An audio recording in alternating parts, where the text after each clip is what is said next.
formando el pueblo con dedicación. Somos la Está comenzando noticia en cada Mate, estación. Café y algo más.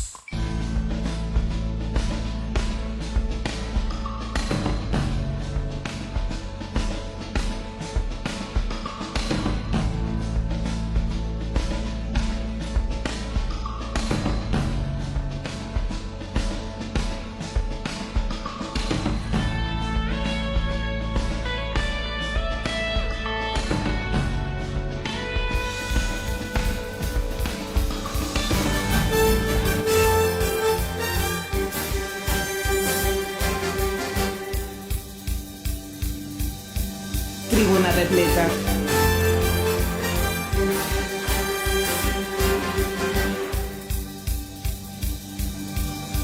Muy pero muy buenos días, amables oyentes y televidentes de Tribuna Repleta. Bienvenidos a este Mate, Café y algo más de este jueves 16 de octubre del año 2025. ¿Qué se conmemora hoy, Paula Amaral? Buen día. Estamos vivos. Buen día. ¿Cómo estás, Carlos? Un abrazo a ti y a toda la audiencia. Para estar vivo, ¿qué se necesita? Y bueno, tantas cosas, ¿no? Ujú. Hoy es el Día Mundial de la Alimentación. ¡Wow! Gorditos. Gorditos. Así que, pasudito. Nosotros le hacemos el honor así, totalmente, ¿no? Exacto. Vivimos en un paraíso, porque si tenemos en cuenta el hambre que hay en otros lados, y bueno, nosotros podemos estar así, agradecer, ¿no? Sí, tal cual, tal Ajá. cual. Muy bien, Paula, tenemos muchas cosas para hablar de derecho que en las últimas horas han surgido nada más ni nada menos que en el Parlamento. Así que vamos a hablar de eso un poco también. Pero tenemos otras cositas para hablar. Por ejemplo, la edil, Dayana de Melo, ¿tá? Que es edil del Frente Amplio, en su red social postó de que tiene una mejor relación con Marcio Proti que con el Mides. También dice en ese posteo que la señora Natalia López estaba mucho más comprometida con la gestión, ya que cualquier problema que le planteaba a Natalia trataba de solucionarlo, inclusive la atendía a cualquier hora. Lo está diciendo alguien que fue electa por el partido Frente Amplio. Y acá hay varias cosas para destacar, para analizar, porque en las últimas horas en la Junta Departamental de Rivera han sucedido cosas raras. Y cuando digo raras, me refiero a la falta de respeto, porque está bien que cada uno allí va a legislar, va a controlar, pero debería hacerse dentro del respeto. Yo felicito a Dayana de Melo, que últimamente ha bajado un poco la pelota y como que se ha dado cuenta que es dialogar, no insultar. También José Vargas, edil del Partido Nacional, se vio ofendido porque allí un edil leyó un versículo de la Biblia y la tiró. Y es una falta de respeto. Yo no soy evangélico, ni mucho menos, ni católico, ni nada. No soy nada. Pero yo creo que uno tiene que respetar, y más en un ámbito como la Junta Departamental, a los demás. Pero ahí no es el lugar para ir a hablar de Dios. Ahí no es el lugar para ir a leer la Biblia.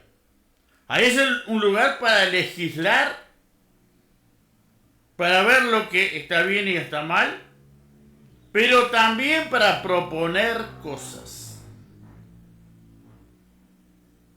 Cosas estas que muchas veces se escucha con un oído y sale por el otro. Y nada se hace.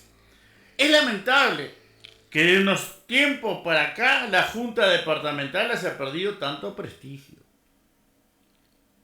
Me gustaría hacer alguna cosa. Sí, ya te doy, Paul.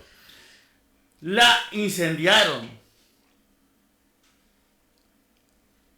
Hubieron un montón de ediles presos.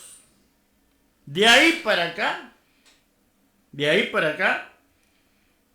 se tornó a Gaiola das Locas. Como dice el brasileño, o como diría la película. Y no puede ser, gente, no puede ser.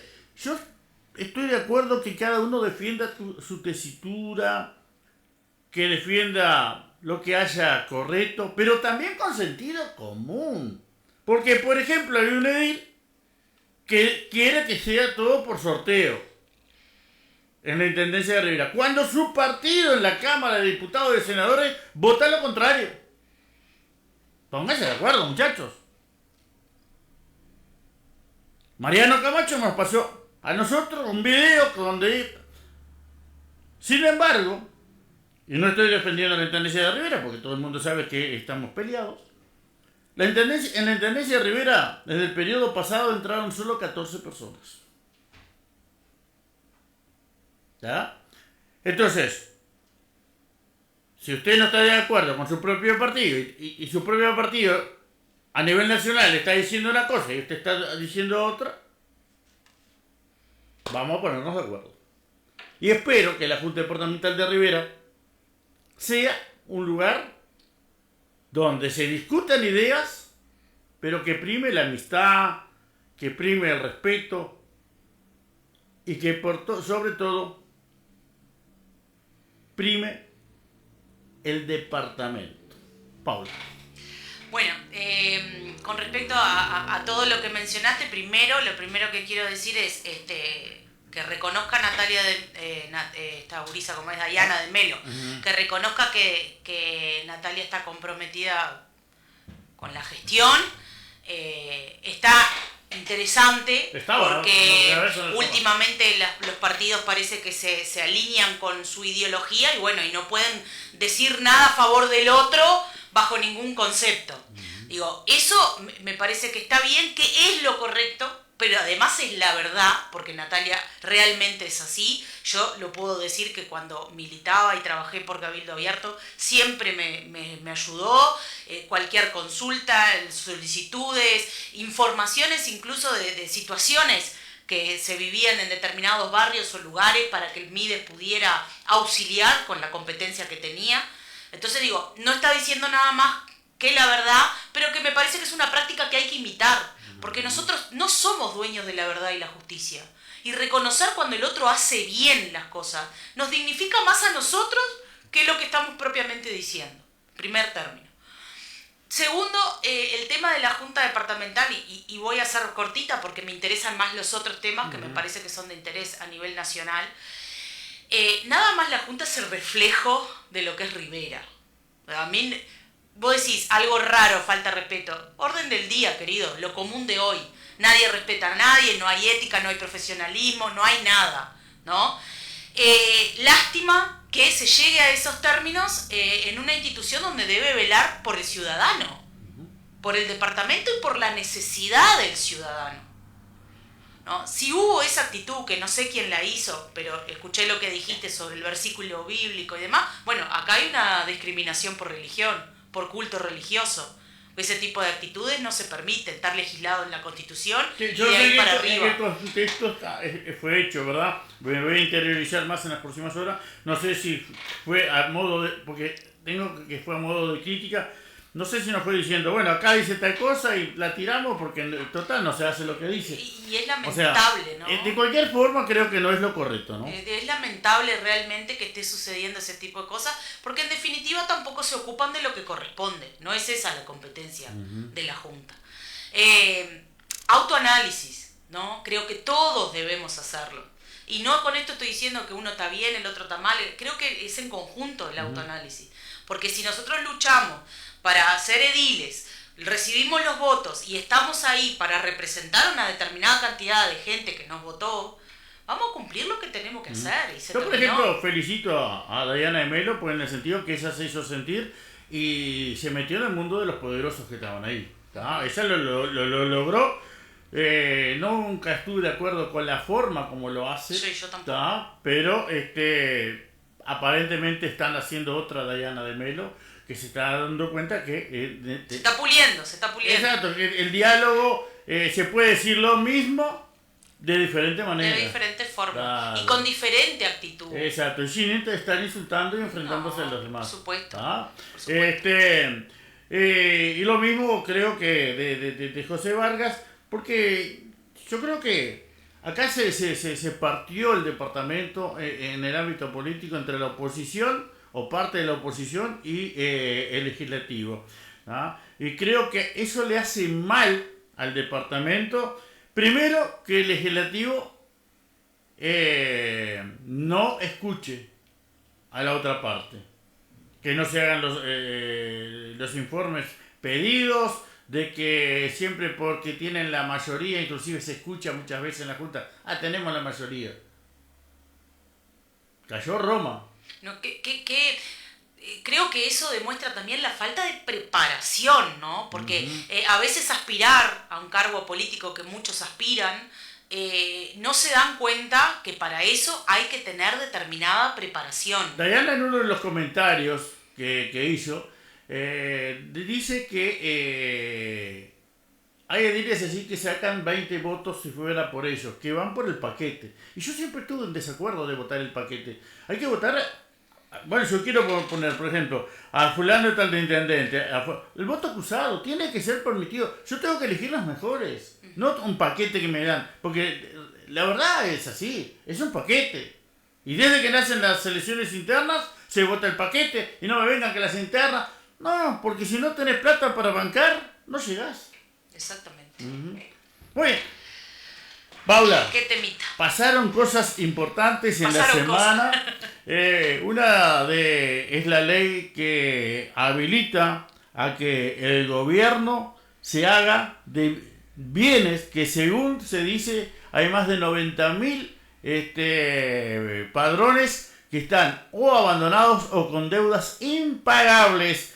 Y bueno, se habilita ahora por parte del Senado y de diputados el tema de, creo que fue votado en Senado y todavía no en diputados, va a venir a diputados, pero se estaría aprobando esta ley entonces que permitiría, por ejemplo, casas que hace 20, 30 años están abandonadas, que no pagan nada ni nada, que muchas veces hasta sus familiares fallecieron, otros se fueron del país y nunca más se importaron con esos padrones. Bueno, poder entregar en forma de viviendas a toda esa gente que necesita una vivienda. Hay gente que dice, estamos quedando como Venezuela. Yo creo que si se legisla derechito y es realmente para padrones abandonados o con demasiadas deudas, ¿tá? Y no es por ejemplo, estamos hablando de padrones abandonados, o sea, no es que una persona está viviendo ahí y debe y lo van a sacar porque debe, no, padrones abandonados. A mí me parece, inclusive en un momento, creo que hace 2-3 años toqué ese tema y me parece importante. Bueno, varias acotaciones a realizar. Primeramente, la expropiación existe en Uruguay desde 1942, regulada la expropiación. Claro que en otros términos, ¿no? Entonces digo, no es que no exista, que esto es nuevo, recién. Ahora lo que se va a legislar es una forma diferente de poder adquirir esos padrones a modo de agilizar, es bien claro el término utilizado, agilizar el procedimiento para que se le dé un nuevo... una nueva función, por decirlo de alguna manera, a ese padrón que generalmente cuando los abandonan así es porque no pueden pagar los tributos, ¿no? Hay alrededor de 97.000, según el estudio que se realizó, como bien decías tú, más de 90.000 en esa situación de irregularidad. Y tenemos la otra situación, la otra cara de la moneda, que es el debe que Uruguay siempre mantuvo con el tema de la propiedad, de la casa propia, ¿no? Entonces, realojar a personas que estén en situación comprometida, de alguna forma también busca disminuir, porque creo que nunca se va a exterminar, pero disminuir lo que significan los asentamientos que crecen de manera inmensurable y que tampoco se puede controlar. Digo, si se hacen bien las cosas, es posible unir lo útil y lo agradable y mejorar la vida de muchas familias. Evidentemente tiene ciertos requisitos, como decías tú, está en estado de abandono. Hay que analizar cada caso concreto, cuánto tiempo, por qué, cómo. Hay situaciones muchas veces que se dan en la vida de las personas que nosotros no podemos medir. Por ejemplo, una familia que se termina y no tiene descendientes. Y ese bien puede haber quedado en estado de abandono si ese propietario no realizó ningún testamento, no legó. Hay tantas situaciones que se dan. Entonces, puede ser que eso sea algo positivo, beneficioso, para que de forma correcta, de forma adecuada, se reutilicen esos bienes. No tenemos todavía el proyecto en manos, como decías tú, hay algunas cositas que hay que... Volvió a diputados porque hay algunas cositas que hay que corregirle, hay que mejorar. Podríamos después realizar un programa exclusivamente sobre ese tema cuando tengamos el proyecto en manos aprobado y que se le pueda explicar detalles también a la gente. Por eso que tú decías, mencionaron que se vuelve una Venezuela. Bueno, yo aclaro que desde 1942 existe regulada la expropiación en el Uruguay. Así que esto no es algo que surgió ahora. Esto es un proyecto que se propone a modo de agilizar, porque nosotros sabemos bien, podemos ver en nuestra ciudad que existen casos así. Eso. No hay una cifra oficial de cuántas familias uruguayas no tienen vivienda, pero sí se estima un déficit cualitativo de 70.000 viviendas entre las que faltan y las que están en malas condiciones. A esto se suman miles de personas que viven en situación de calle o en refugios, a pesar de que en el país hay más de 300.000 viviendas. O sea, con estas 90.000 padrones, con estos 90.000 padrones que se trataría de volcar hacia reubicar familias, estaríamos cubriendo ese déficit. Nos sobrarían 20.000 todavía. Si lo hacen bien, volvemos a decir, si se organiza bien, si se hace bien, si se ejecuta, porque el tema es el siguiente, si realmente es para agilizar, bueno, que se ejecute, ¿no? Que no sigamos en lo mismo, demorando y demorando, porque son también necesidades que urgen, ¿no? Entonces, si es realmente, y eso es lo que me gustaría ver en el proyecto, el tema del plazo, que es algo muy importante a tomar en cuenta. Que lo vamos a estudiar para hablarlo la semana que viene, ¿verdad? Claro, está en un programa exclusivamente sobre eso. Es menester tener en cuenta eso, el plazo, ¿no? Porque si realmente es para agilizar, bueno, tiene que ser a breve o corto plazo para solucionar eso que estamos padeciendo hoy, viviendo hoy. Y como mencionábamos, yo voy a hablar de Rivera porque estamos acá, pero el asentamiento La Colina. ¿Cuántas veces por semana vemos homicidios, crímenes, delitos A ver, cometidos? eso lo vemos en el centro. No, pero déjame terminar. Cometidos porque muchas veces la disputa es por aquella casilla, por aquel lugar que armaron, entonces digo, eso es una forma, no, pero es una forma, bueno, Carlos, es una forma también de que nosotros podamos reorganizar lo que está pasando acá en Rivera, porque ese asentamiento se generó no hace muchos años y no era tan grande como está ahora. Entonces digo, entiendo que las autoridades de nuestro departamento tienen que mirar por eso también. A ver, están construyendo 52 viviendas ahí, ¿no? Sabemos que el lugar está comprometido por la droga, no es que no se maneje el tema, pero también sabemos que hay otras situaciones, porque dentro de todo eso que maneja la droga, también hay familias que son rescatables y que no están exclusivamente para tal actividad o que no están. No, hay mucha gente de trabajo ahí. Claro, es lo que te quiero decir, son familias rescatables. Pero la mayoría de la gente rescatable, la gente de trabajo, Paula, no está en un ranchito de tabla cayéndose los pedazos porque cada uno trata de progresar y hacer su casita. De buscar la forma de mejorar, no, sin duda.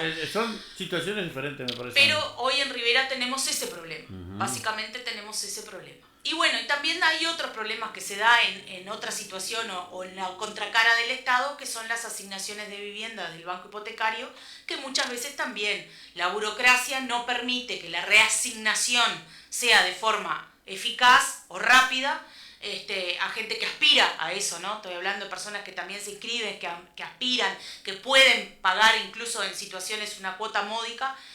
Y esa burocracia no permite que esa reasignación se haga de forma inmediata, que también genera el problema. O sea, en definitiva es una cadena que el desenlace termina siendo que las familias no logran tener una vivienda. Bueno, ¿ya sabes lo que vas a hacer mañana de noche? Mañana de noche no sé. Bueno, sí sé, voy a clase de gastronomía. Ah, bueno, no, pues te iba a invitar a 4 décadas de canto de Víctor y Daniel mañana el sábado. Sábado. No, sábado puedo. Ahí está. Sábado 18 de octubre a la hora 20 en el Teatro del Salesiano. 4 décadas de canto de Víctor y Daniel que estuvieron ayer acá en un precioso programa. Me gusta. Hablando de canto, la verdad que Víctor Bueno es un amigo. Bueno, Daniel también, pero con Víctor nos conocemos hace más de 50 años. Y perdura la amistad. Así que el sábado, agendalo, 20 horas en el Teatro del Salesiano. Víctor y Daniel van a haber invitados especiales. Va a estar este muchacho que salió segundo en La Voz, Mirá. que es Güere también. Qué lindo. Va a estar Ibernón, el hijo de Daniel, cantando sus canciones así también. Va a haber otros invitados. Y bueno, vamos a aprovechar entonces para disfrutar de esas 4 décadas de canto de Víctor y Daniel, representantes de la cultura riverense. Qué lindo. Creo que son actividades y eventos que nos enaltecen como departamento, ¿no? La cultura, la riqueza de la cultura también es algo importante a tener en cuenta. Bueno, un tema candente en Rivera, todos los días estamos hablando del tema, es los basureros. Los basureros, esos que están en la calle, que la gente pasó el camión y se levantó un poco tarde, o simplemente por comodidad va y tira la basura enfrente a la casa del vecino, o enfrente a su propia casa. Vecinos relajados. ¿Tá? Una cosa es tirar de repente la tierra donde de repente no hay vereda, una cosa de repente tirar alguna rama para los levantes extraordinarios. Ahora tirar basura, pura y exclusivamente basura de su hogar, eso es de relajados. Así que de cochinos, como dicen los niños, ¿no? Qué lástima, ¿no? Pero hay mucho, y hay mucho queriendo aprovechar el tema para hacer política también. Paula. Sí, señor. Un tema bastante polémico. Yo personalmente apoyo, porque yo creo que uno tiene que tener la decisión sobre su propio cuerpo, su propia vida, y solo quien está sufriendo arriba de una cama de repente sabe el dolor que está sintiendo. Uno conoce el cuerpo y uno generalmente sabe si va a curarse o no curarse. Es un tema polémico, pero la eutanasia en Uruguay fue aprobada. Sí. Yo estoy de acuerdo. Bien. No sé si no se debería haber hecho un referéndum sobre eso. El proyecto que presentó Ope Pasquet, que en aquel momento era senador Que hoy también, porque ayer asumió de vuelta. asumió para hacer la defensa, Exacto. ¿no? De la votación, sí. Le dio el lugar a Robert Silva. En 2020 se viene tratando ese tema, se viene limando asperezas sobre ese tema, que es muy polémico, porque afecta varios subtemas, digamos. Uno de ellos, yo justo venía para acá y venía leyendo que los obispos uruguayos hicieron una conferencia de prensa expresando su opinión al respecto, y uno de ellos es yo el creo que tema no se debería mezclar de la religión. La decisión personal con las religiones, ¿no? Pero pasa. Porque como dice Ricardo Arjona, ¿no? Rezando 5 Padres Nuestros no Como- se revive el muerto, y tampoco Como de hecho- se va el dolor de la persona. Como de hecho sucede en nuestro país, siempre, cada vez que se tocó el tema, la iglesia, principalmente la católica, salió a También los evangélicos realizar también. su defensa al respecto, o o bueno, desarrollar la opinión que ellos defienden la vida ante todo y entienden que es un derecho inviolable. Eso es lo que entienden ellos, es un derecho inviolable. Entonces no puede decidirse, sea cual sea la circunstancia, no se puede decidir sobre eso. Bueno, nuestro país es el primero por vía legislativa es el primero en América Latina en aprobar este tipo de actividad. Y tenemos, por otro lado, tenemos a Ecuador, y Colombia. Está allá del otro lado, mira. Por otro lado tenemos a Ecuador y Colombia que logró la aprobación, pero a través de fallos constitucionales de la Corte, que es algo diferente. Destacamos eso porque puede llevar a confusión, a creer que otros países de América Latina lo han aprobado, pero el único que lo aprobó de forma legislativa fue el nuestro, el primer país. Evidentemente que en los próximos días vamos a estar tratando el tema y tenemos opiniones diversas, los que están a favor, los que están en contra. Creo que cada uno tiene el derecho a formar su propia opinión. El tema es que, bueno, se aprobó, está votado y es ley. Claro que yo me acuerdo de haber estudiado el proyecto de López Pasquet y es muy importante resaltar que no va a ser algo a la ligera, ¿no? No es algo que mañana yo decido, sí porque sí, y lo van a aplicar. ¿No? Tienen que haber la intervención de 2 facultativos que sean consonantes las opiniones médicas, ¿verdad? De médicos estamos hablando, de la situación que está padeciendo el paciente, ¿no? La situación en que se encuentra el paciente. Siempre hacemos referencia, porque creo que es el ejemplo más común, de las enfermedades terminales, ¿verdad? Que como el cáncer, por ejemplo. Sí, en muchos casos causa un sufrimiento realmente extremo, porque no todos los casos son iguales, y sabemos que cuando se llega a la etapa final, cuando se llega al desenlace prácticamente, es algo muy triste, muy doloroso.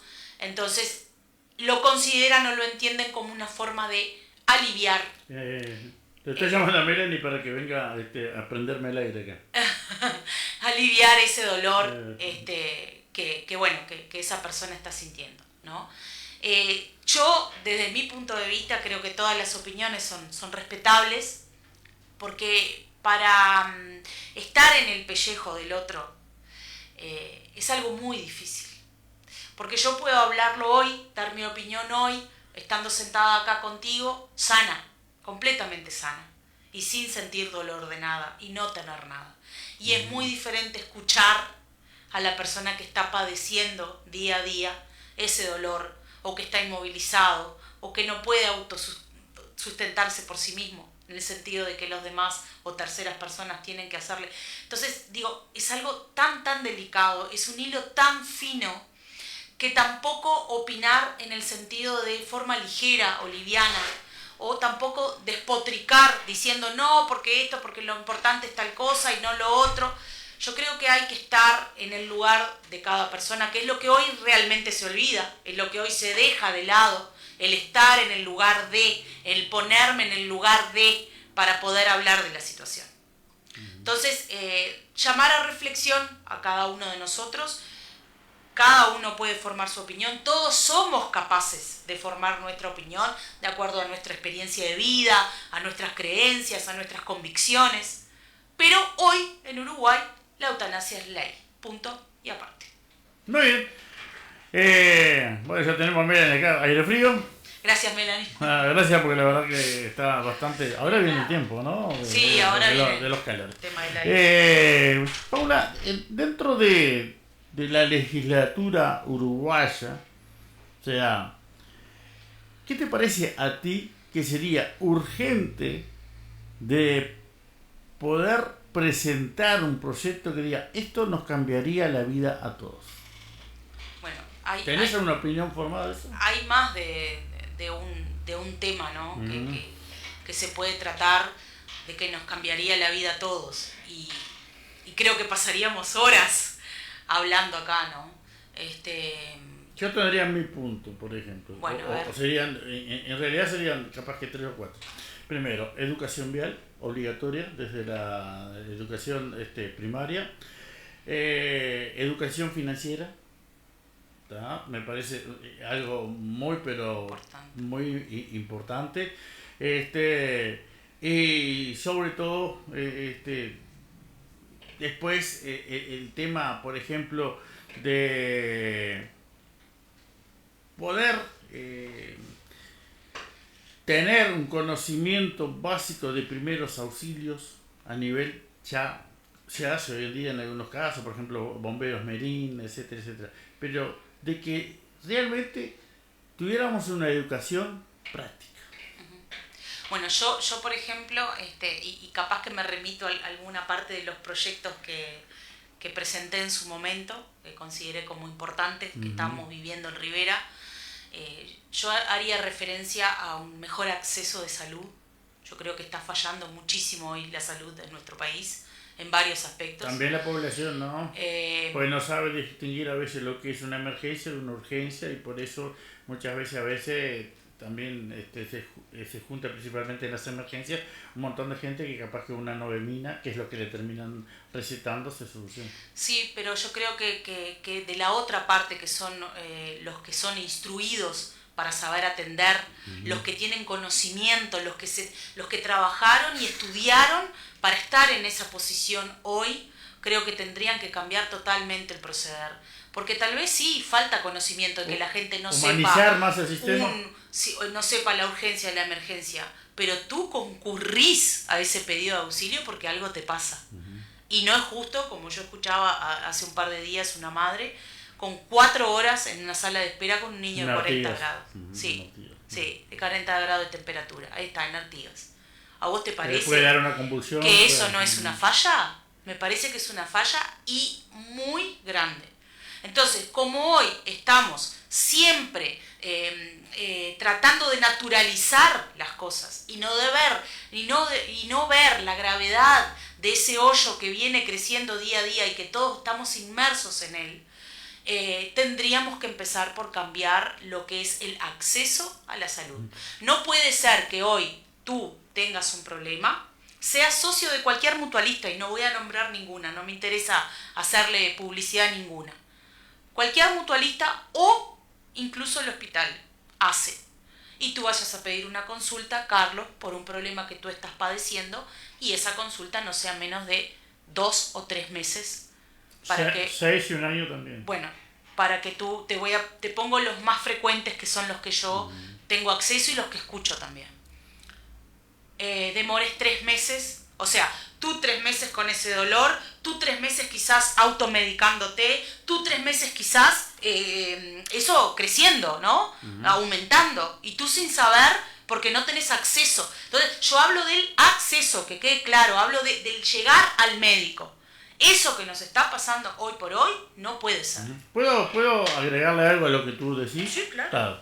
A llegar al médico, pero ese médico también porque, ¿qué le duele? Esto, aquello, el otro. Hay muchos médicos que no te examinan.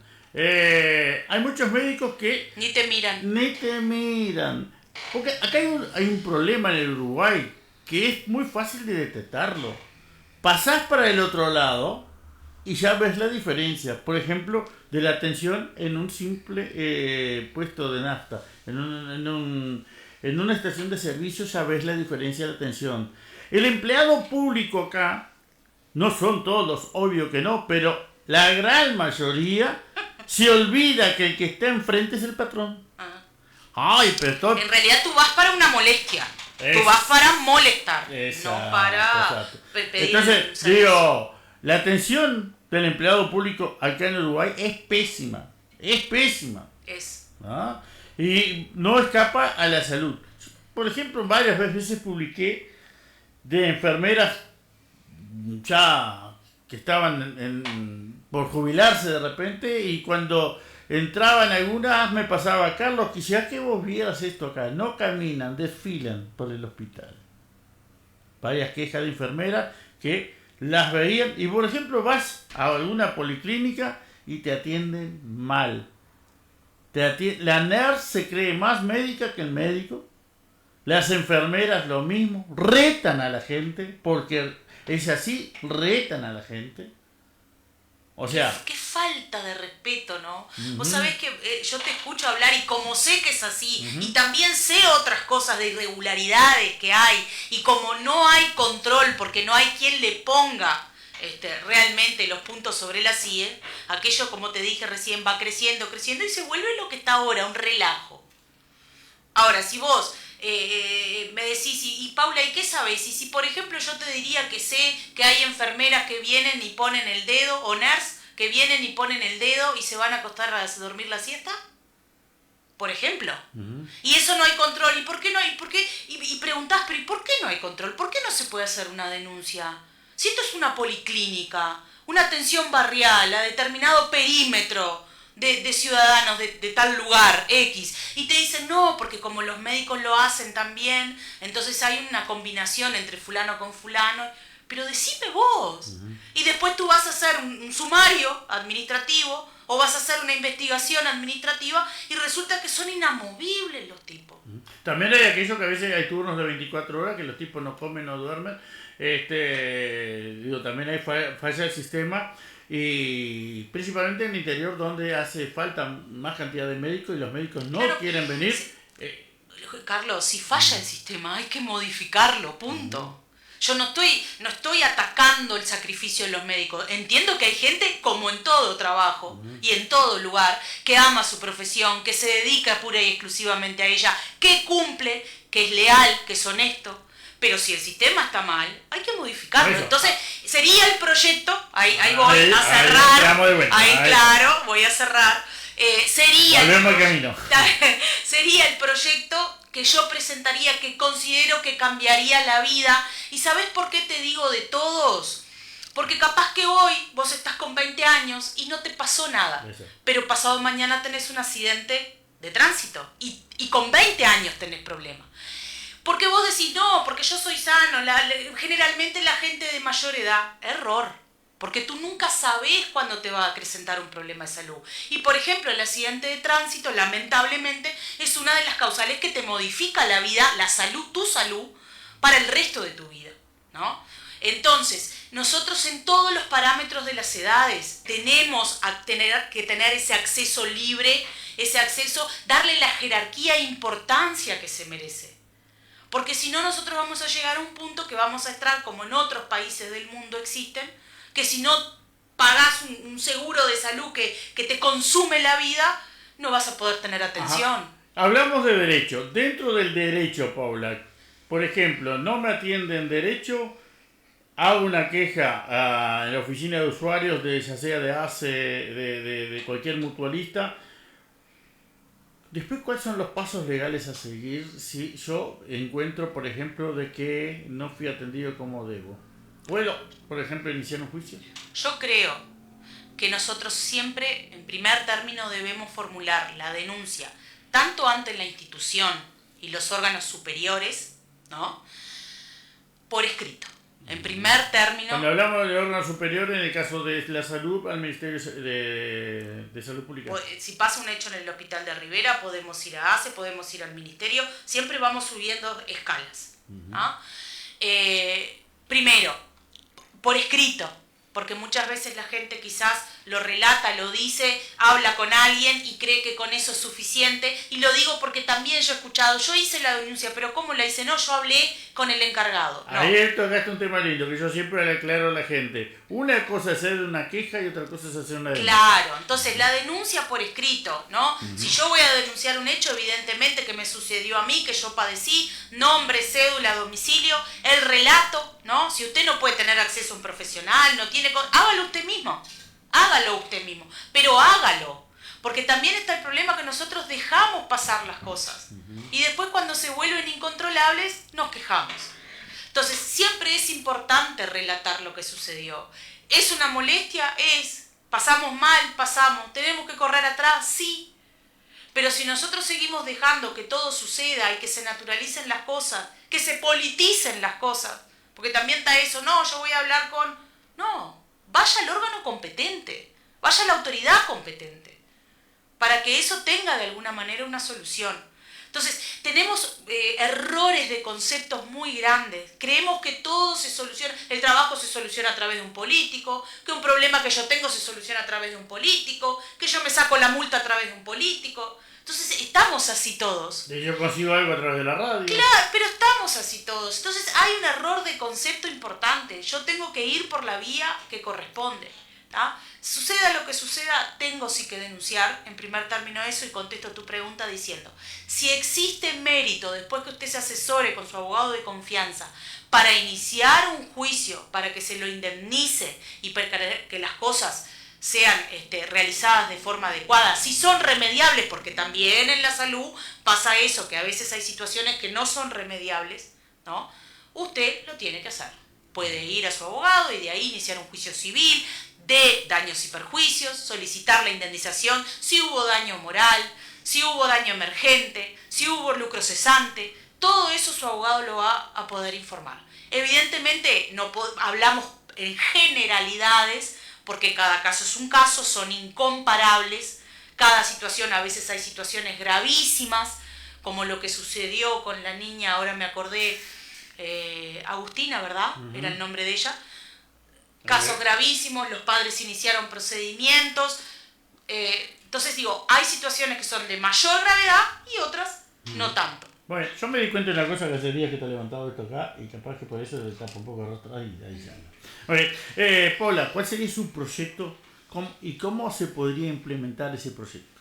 Usted es diputada hoy, senadora, ¿verdad? ¿Qué presentaría en la Cámara de Diputados y de senadores para poder hacer que sea ley y que se cumpla? Bueno, yo primeramente haría, como todo proyecto, la exposición de los motivos por los cuales considero que se tiene que modificar el tema del acceso a la salud, brindándole las facultades al Poder Ejecutivo y de alguna forma presupuestal también, para que... Eso es lo más difícil. Eso es lo más difícil, para que se sanee esta situación. Porque también es una cadena, ¿no? Nosotros sabemos, como decías tú, los médicos no quieren venir al interior, los médicos... ¿Pero y cómo? ¿Cómo voy a tener abierta una institución y no voy a ofrecer el servicio? Porque ahí el propio Estado está incurriendo, ¿no? Entonces, hay un montón de cosas que hay que solucionar. Por ejemplo, sería una buena idea, y creo, mirá, que lo anduve escuchando por ahí, que los médicos recién recibidos deberían de tener una reglamentación que los obligue de alguna forma a hacer una residencia en el interior del país, por ejemplo. Pero eso no lo hacen antes, porque cuando un médico se recibe, primero va, en el último año, va 3 meses a Paysandú, 3 meses a Rivera. Recibidos. Claro. Después de recibidos, tiene el título habilitado. No se olvide que ser residente es una cosa, él va a recibir un contralor de otro, ¿no? De alguna forma, vamos a decirlo criollamente, aún sigue siendo alumno, ¿no? Aún sigue siendo alumno.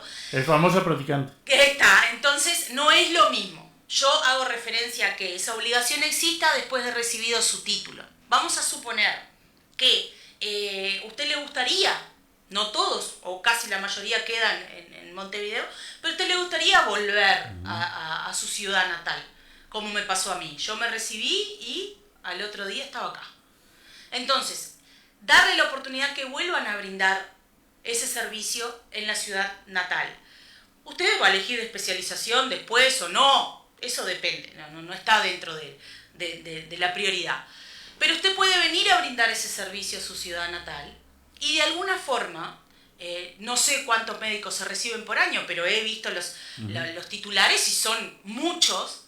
Entonces vamos a poder de alguna manera descongestionar, tal vez no solucionamos, pero descongestionar. De medicina general, según tengo entendido, sobran médicos. Bueno, entonces descongestionamos el ejemplo que usted puso. La emergencia.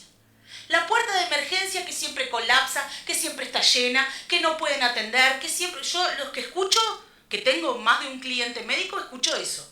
Siempre colapsa la puerta de emergencia. Entonces, en principio, podríamos implementar algo así, para ir descongestionando el gran problema que nosotros tenemos cuando se hizo el estudio sobre el hospital de Rivera, llegó a realizarse una estadística que atendían más pacientes en puerta de emergencia que el propio Hospital Maciel. Sí, eso sí. Entonces creo que no estoy tan fuera de la realidad. Obviamente debemos pulir el proyecto, debemos limarlo, poner los motivos, relatarlo, 4 o 5 artículos o más, viendo la situación que se vive, pero yo creo que primordialmente sería eso, que los médicos que se reciben en la Universidad de la República hoy en Uruguay tengan una obligación de brindar los servicios en su ciudad natal por el periodo de 2 años.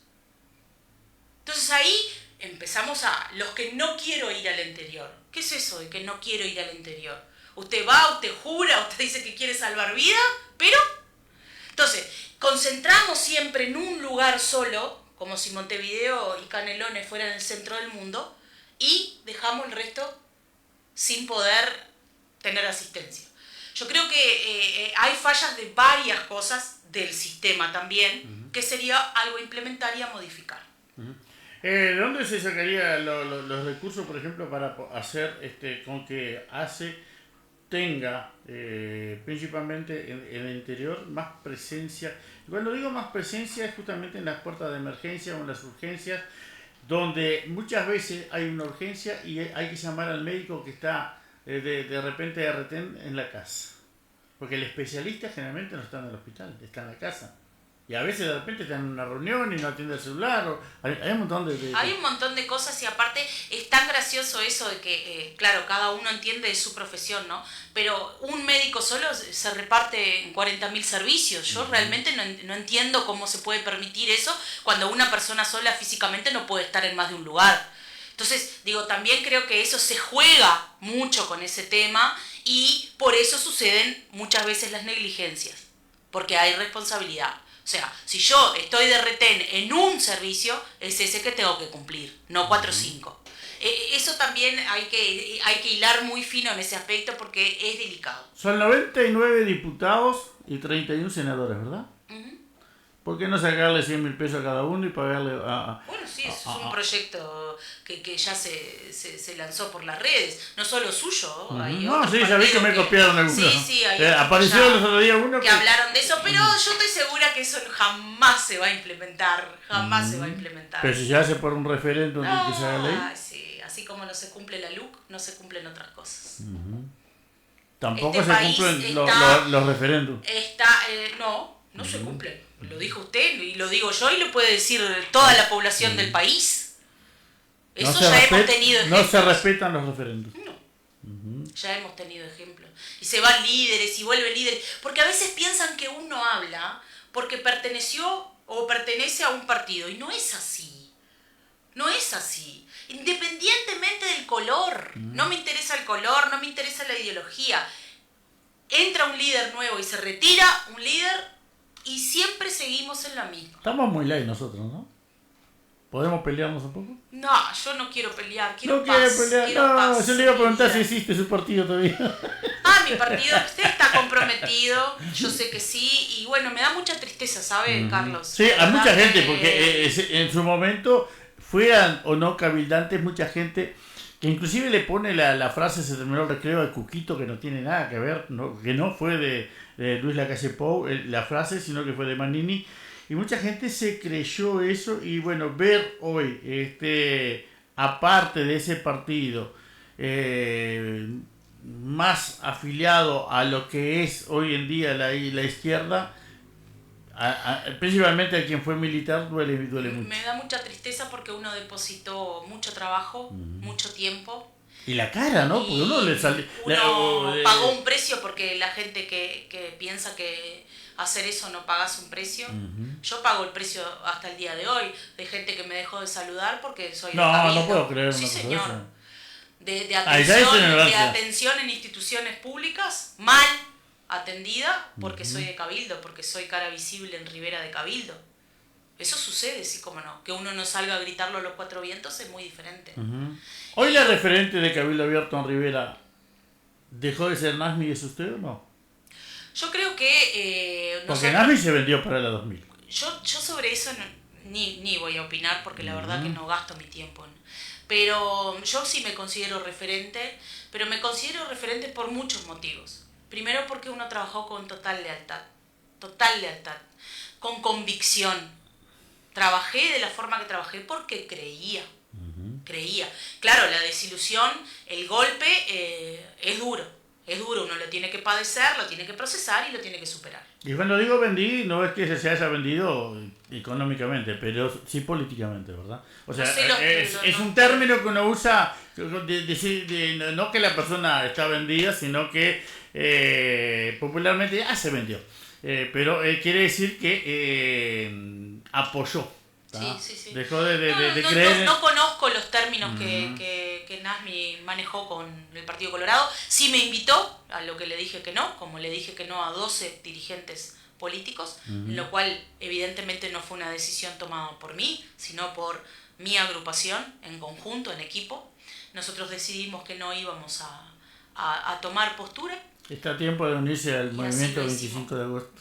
Muchas gracias, Carlos. La segunda independencia. Yo te agradezco tomarme en cuenta, pero yo creo que uno también tiene que darse cuenta cuando sí y cuando no. Hay muchas cosas para hacer, ¿no? Sin duda.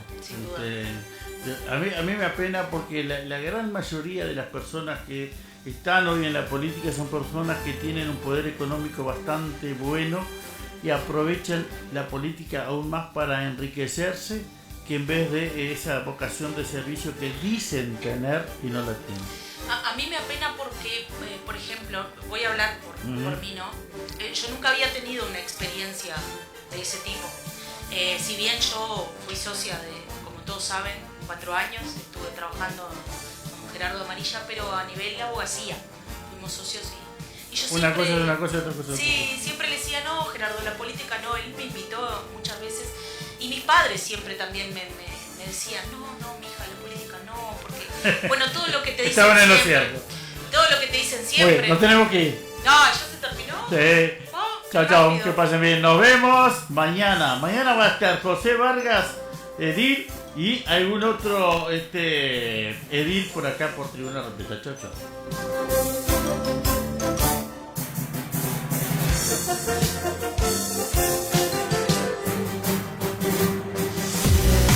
Momento de recorrer las vidrieras. Inicio de espacio publicitario. Yo soy Casmer.